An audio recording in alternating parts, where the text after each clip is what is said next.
Rossi and Rick Parfitt. Oh, welcome. Fun. Is it still fun? Yeah, we wouldn't do it if it wasn't. I mean, the travelling on the road can get sometimes a bit tedious, but generally being on stage and doing it, man, is still great, yeah. Why team up with the Beach Boys, then? We met them in Berlin a couple of years ago doing the show for the decommissioning of the troops, and one of the Beach Boys, Bruce Johnson, was probably the most enthusiastic man in the world.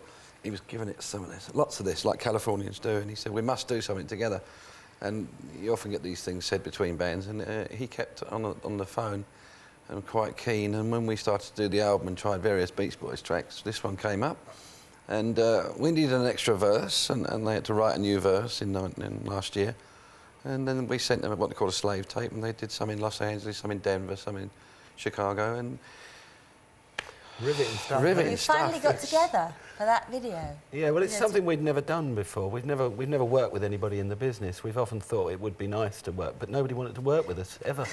Yeah, but tell everybody what you just told me when we were watching that video just now, why you like the Beach Boys. I can't say that on air. Yes, you can. Well, I'll say it if you don't. You said they like working with the Beach Boys because it made them look young. I never said that. I never said that. Now, Tony, I must bring you in here because I understand that apart from the Kinks, the Quo are your favourites. Yeah, I mean, and I thought, you know, I'd like my pop stars looking like these guys, you know. I mean, it makes me feel good. Well, no, it does. No, it just shows you there's a connection, and I think it's great, you know. And I mean, that tour that you did, I mean, you know, rocking around the world. I mean, it was great, wasn't it? I mean, you know, I was hoping they were going to play some live music, but I've just been told they try to avoid that these days. Yeah, well, that's what we were told as well. So what could we do? Well, sorry, go on. No, please. Look into me. No, I wouldn't say that. Oh, I would. What were you going to say? No, I've forgotten it. All right, then. Well, I'll ask you, because I don't know, I know I keep asking questions about money today, but I've got to ask you, 110 million records sold worldwide. Well, it's just... What have you done with it all? Well, I don't know. I mean, up the wall, isn't it? Yeah, we've blown a lot of it over the years. I suppose I'm being really rather stupid. What, sex, drugs and rock and roll? I suppose so, yeah. It's just like politicians, really, isn't it? Yeah, well, but without the money, well, not enough money. I should have obviously asked a few more questions. If they're going to get £1,000 a go, then I could have kept up with these guys, you know. Absolutely. Yeah, how many questions have you tabled? About 8,000, something That's like well that. over, so 1,000 times a well, day. yeah, it's right, about 8 million quid. I mean, you know, I could have come and been your roadie, you know. That's right, yeah. I'm going to join the band for that. Oh, thanks, yeah. What are your musical tastes, though, apart from your own stuff? What is the kind of thing that you go for? Yeah, I like Jeff Lynne, I like Tom Petty, and I like Nat King Cole. Goes right across the board, then, yeah, really. I mean, when you get home, I don't listen to an awful lot of music at home, but if I do, I tend to listen to that sort of thing. Get away from rock and roll a bit, or heavy rock, you know, get away from it, you know. Sweaters for goalposts. Sweaters for goalposts. A friend of ours says that. Sweaters for goalposts. No matter. Yes. No, I know. Really fast, yeah. I'll catch on eventually.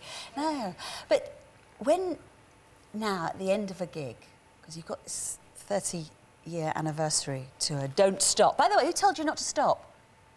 Well, we don't intend to stop. It was a manager's idea for the title. God will tell him to stop, I should imagine. Yeah, you know? like that. Yeah, that's it. Yeah, he's already whispered it. That's right. Leave it alone. Don't kiss the red number. Slow down, boy. When you get to the end of a gig these days, what do you do? Do you go out and party, or what? She wants to know about the groupies. Come on, so do I. We're so boring after a show. Tell them, Rick, go on. Well, I thought you were going to steam in. Well, we go back to the hotel, and I go to my... This is very rock and roll. You get DGU'd. I go to my room, I get DGU'd, which is dressing gowned up. Right? I have a cup of tea. A cup of tea, watch the telly till about 1. Ginger biscuits, you forgot your and ginger biscuits. biscuits. Oh, I call them JBs, I don't know why, because I'm thick, I suppose. JBs, ginger biscuits, dressing gown, watch the telly, have a cup of tea and go to sleep. Haha, rock and roll. Yeah. Forget what I said about But it does make for a good show the following day, you see, which is the important point. Yeah, I'm sure it is. So if I said, like, today's band's Blur, what would it mean to you? I don't know, nothing really. What's it supposed to mean? Well, I don't know. It could mean a band. It could mean the state you'd spent the last 20 years Oh, in. I don't know, yeah, really. I mean, Ooh. yeah, well, a bit of both, really. Satire. No, I'll start you in a minute, you know. Yes. I won't say anything, it's all right. Not at all. I mean, Damon Albarn, to me, is a Chelsea supporter. That's, I think, a much greater claim to fame than being the lead singer for Blur. Oh, really? Yeah, well, he's a good guy. Yes, Yeah. yes. Did you got those programmes, by the way? I just have to catch up on some Yes, I old did. news I here. got those programmes. Thank you very much indeed for your Great help. collection of memorabilia. The football memorabilia, lads. Yeah, Rock and roll memorabilia at all? No, I didn't mean that. Well, I've got my Buddy Holly programme. When I went to see Buddy Holly play live at the Trocadero Elephant and Castle. Not many people can say that these days. And it was, you know, Yeah. it was great. I've still got that. You've got that. Yep, keep that one. And will you be at the Don't Stop tour at one of the gigs? So coming back to Britain at the end of this year, aren't you? What?